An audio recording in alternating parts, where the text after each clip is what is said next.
រឿងឯកនឹងដបទឹកកាលពីព្រេងនិយាយមានរឿងនិទានមួយដំណាលថា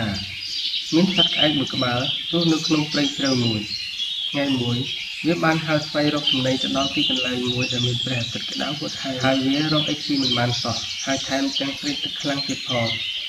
វាក៏បានហើរចុះហើរឡើងដើម្បីស្វែងរកទឹកផឹកទីបំផុតវាក៏បានហើរប្រទះនឹងដបទឹកមួយនៅក្រោមដើមឈើពេលនោះវាក៏បាននិយាយទៅកាន់ដបទឹកនោះដើម្បីសុំទឹកផឹក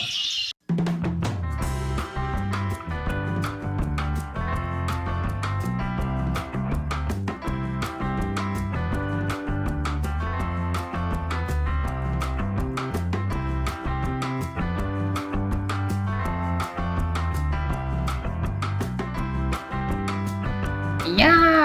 រកពករីស្វេតបែរជាមកប៉ះទឹកសឹកទៅវិញណែលបងហើយសុំទឹករបស់ឯងផឹកតិចមើល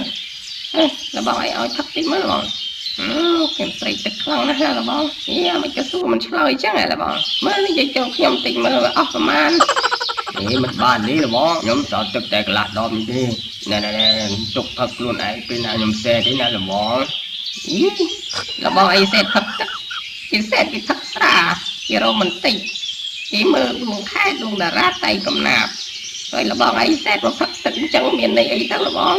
ហើយខូចក្រេឌីតគេអស់ហើយលបងអើយណែឥឡូវកុំនិយាយច្រើនពេកឲ្យខ្ញុំសុំផឹកទឹកលបងតិចមកតាមតិចទេតាត់តិចណាលបងណាអូខេបើចង់មិនទេលបងលបងឯងជួយផឹកចំណាតែលបងឯងត្រូវរកជីណាផឹកឲ្យខ្លួនឯងខ្ញុំអាចជួយលបងឯងបានទេរឿងនេះលបងឯងកំភៃអីទុកឲ្យខ្ញុំជាអ្នកចាត់ការដោយខ្លួនឯងលបងឯងនៅឲ្យស្ងៀមហើយចំកណ្ដុំឆែបហើយមិនទៅមាត់លបងឯងជួយចឹងខ្ញុំផឹកយ៉ាងមិនកើតទៅលបងមកលបងឯងជួយធ្វើយ៉ាងម៉េចខ្ញុំបានផឹកទឹកតិចមកខ្ញុំព្រៃទឹកទៅលបងអើយងាប់ឥឡូវហើយនេះមិនបានទេលបងរឿងនេះត្រូវពឹងលើសមត្ថភាពលបងឯងឲ្យខ្ញុំអាចជួយលបងឯងបានទេនឹកឃើញហើយអញ្ចឹងលបងឯងឆាប់អៀងខ្លួនតិចមកពេលនោះទឹកលបងឯងឆាប់អៀងខ្លួនតិចមកពេលដែលទឹកហូរចេញខ្ញុំអាចផឹកបានហើយមើលបងឯងជួយអៀងតិចមកខ្ញុំព្រេងទឹកណាលឿនមិនបានទេលបងបងឯងចូលជីតាមថងខ្លួនឯងខ្ញុំអាចជួយបងឯងបានទេខ្ញុំមានរបស់ឲ្យបងឯងហើយបងឯងអត់សមត្ថភាពយកខ្ញុំក៏អាចជួយបងឯងបានដែរណាលបងទោះបីជាក្អែកអង្វរយ៉ាងណាក៏ដបទឹកនោះមិនព្រមអៀងខ្លួនឲ្យក្អែកផឹកទឹកដែរទីបំផុត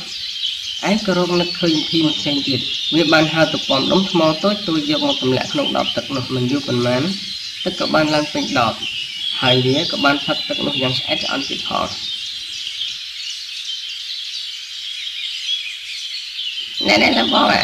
ណែលបងឥឡូវនេះខ្ញុំអាចផឹកទឹកកន្លះដបរបស់បងបានហើយលបងឯងមានពាក្យអីនិយាយទៀតទេអូយសុំសរសើរលបងឯងហើយសរសើរការតស៊ូនិងភាពឈ្លាសវៃរបស់លបងឯងហើយឥឡូវនេះលបងឯងចាត់ការចោះអូខេក្នុងគ្រាលំបាកគំនិតបន្តិចបន្តួចរបស់លោកអ្នកមិនប្រកាសថាខ្ញុំទៅញ៉ាំមិនអាចជួយអ្នកបាននោះឡើយគំនិតវិជ្ជមានរបស់អ្នកនឹងធ្វើឲ្យអ្នកជោគជ័យ